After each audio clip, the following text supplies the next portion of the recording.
I had over 100 listings and no sales. And in this video, I'm going to be giving you the two main things that you should be focusing instead.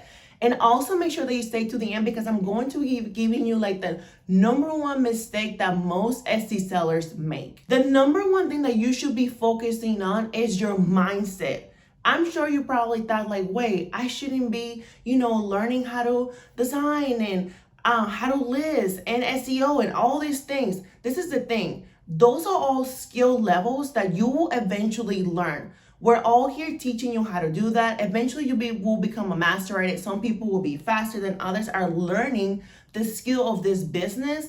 But this is the thing. If you don't even believe that it can happen to you, it's not going to happen.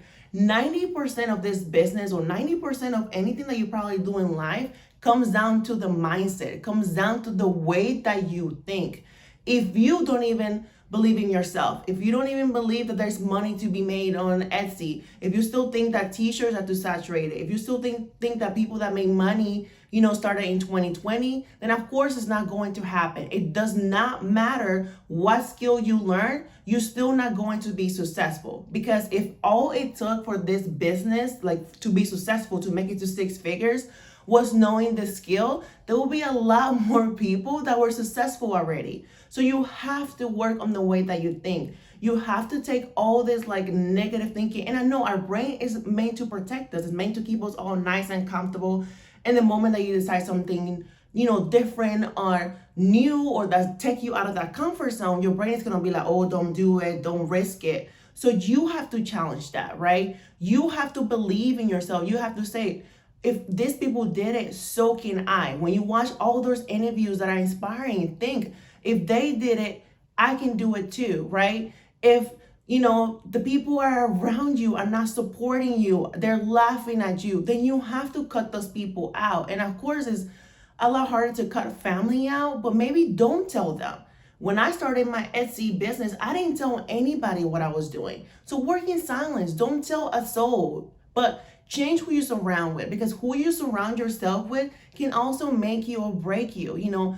Find better people to be around, surround yourself with people that are helping you grow, that are positive. And this is the beauty about now, like living in this whole like social media bubble, that you can find people online. You can go online and follow people that are like where you want to be, or that spread positivity, or that they help you grow, or they challenge you. You don't have to find that in your community. For some reason you can't, so you can come online and find those people.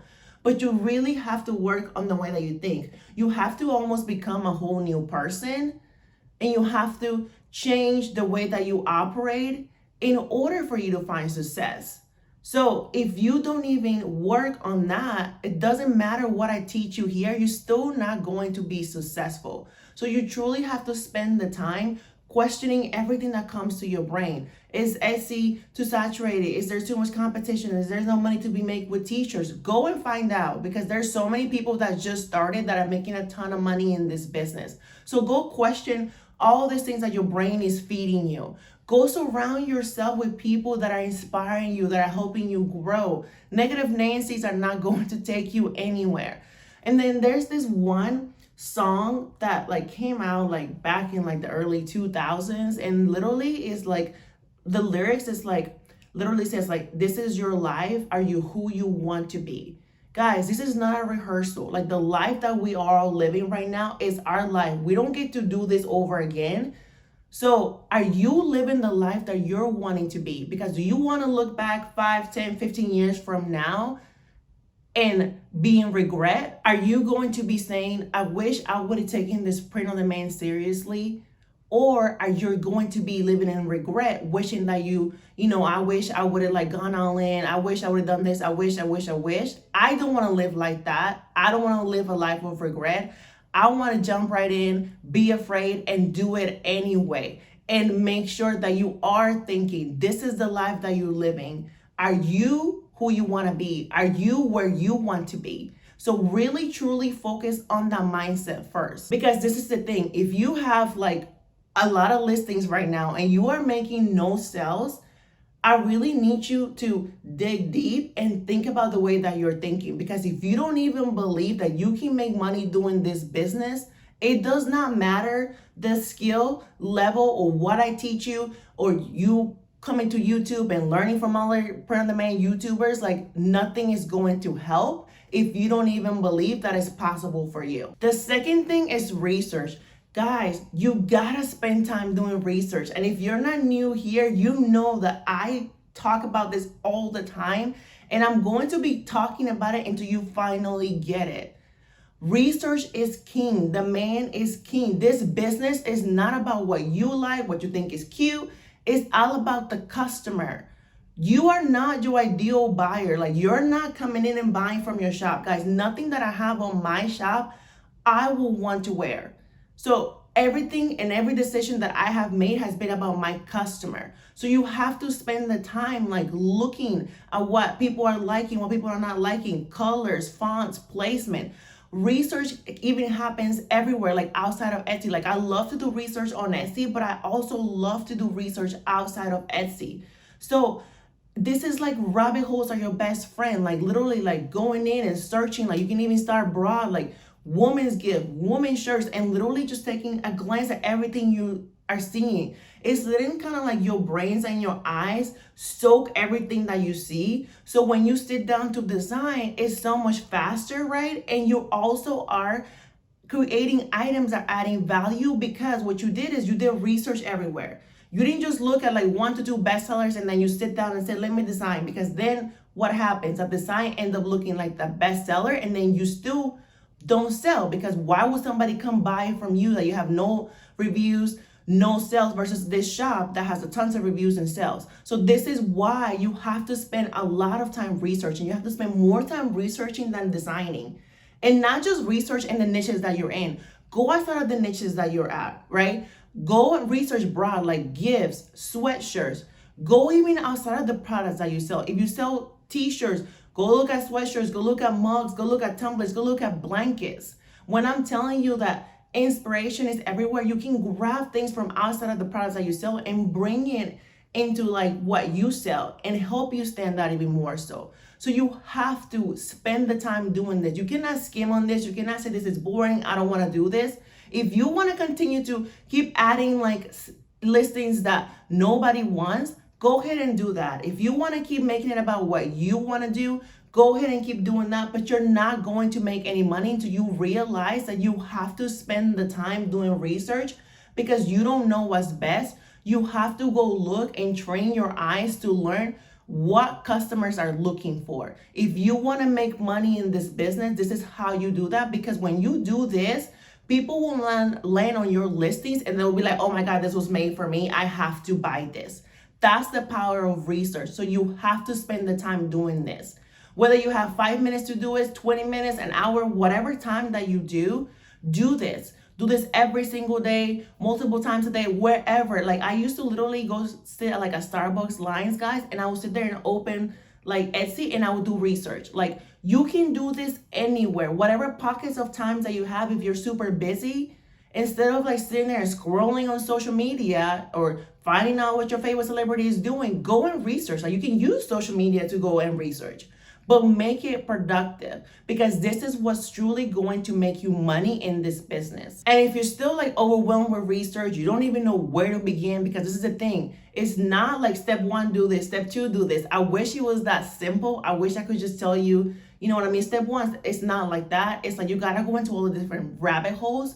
But if you want a little bit of a guidance, make sure that you do check out my research video. I'm going to be leaving a link for it in the description below. If you watch that video and after you watch that video, you still need more hand holding when it comes to research, be sure that you check out my membership, because on that membership, I literally have a ton of videos that walk you through like research on Etsy and outside of Etsy. So I'm going to also be leaving a link in the description for the Stupid Easy POD membership. And if you made it to the end, as promised, the number one mistake that most sellers make is thinking that volume is going to make them more money. And even so, thinking that there's a number of listings that's just going to like open the gates of sales. I wish it was that simple, guys, but it's not. I wish I could tell you, add 100 listings and you'll make 6 figures, right? Add 5 listings a day and you'll make 6 figures. You need this many listings and you make 6 figures. I wish it was that simple, but it's not. Like, this business doesn't work like that. I'm sure when you have been doing research, you come across like shops that have like 100 listings and they have like 20,000 sales. And you've seen shops that have like 1,000 listings and they have like 2 sales. It's because, again, it comes down to demand. Demand is king. If you are offering items that people are wanting, it is not about the listings. Of course, like volume, like, the more you list, the better you'll get a listing. The faster you get at it, you'll become more efficient. But just like adding listings to just add listings, like pretty much like just throwing spaghetti at the wall and hoping that it will stick, that's not going to make you more money. So just like, I'm just gonna, I have this goal that I'm gonna add 500 listings, and those listings are all like items based on like whatever you think is cute or whatever you think will sell. It's not based on research. Then adding those 500 listings are going to do absolutely nothing, right? But if you do add like 500 listings that are based off like, what's in demand, what people are looking for, then yeah, of course. So like, this is one of those things where it's like, yes, volume can help you get better, but only if you adding listings that people are wanting. So it still comes down to like quality over quantity. So stop focusing on like a certain number, because there's not a golden number. I wish it was that simple. I wish I could tell you, add 100 listings and you'll make money in this business. This is the SEO that you need to make money on this business. Add this thumbnail and you make money in this business. It does not work like that, guys. Like, I wish it was. Like, I'm telling you, I made this whole video because I was that person. I had over 100 listings and I still had no sales because I thought all I needed to do is add a bunch of listings, and eventually people would just let into my shop and I would just become a 6-figure Etsy seller. And it does not work like that. Unfortunately, it doesn't. It's not that simple, because it comes down to demand. Like, you have to still focus on a customer. So instead of asking these questions of like, okay, how many listings should I be adding a day? Or how many listings should I have? Stop asking those questions. Instead, ask, how can I offer people more of what they're looking for? How can I become better at researching, right? How can I, learn more what's in demand, what people are looking for, what, fonts are doing well, what designs are doing well, colors. Like, focus more on that versus the number. Like, the number does not matter. So when you come and you ask me like, well, how many listings do I need? That's the reason why I can never give you an answer, because it does not come down to that. It comes down to like, are you providing designs that people are wanting? So the more you become obsessed with customers, the more you make things about them and not about your ego, like what you are getting out of it. Of course, we all got into this business because we all want to make money. But the more you make it about the money and make it more about the customer, what customers are wanting, get obsessed with them, study them, learn them, go into the niches that you wanted to go into and see what works for those niches, what doesn't work for those niches. The more that you do that, sales will come as a byproduct of you giving people what they are wanting. So stop focusing on number of listings, how often you should be listing. Stop focusing on you and focus on the customer, because at the end of the day, this is a customer-centric business. And the moment that you decide to switch that and you make it all about customers, trust me when I say is that money will literally come. So guys, you made it to the end of this video, and if you're still wanting like a more hand-holding when it comes to research, make sure that you check out this video next, because on that video, I kind of walked you through like my whole research process inside and outside of Etsy. See you on the next one.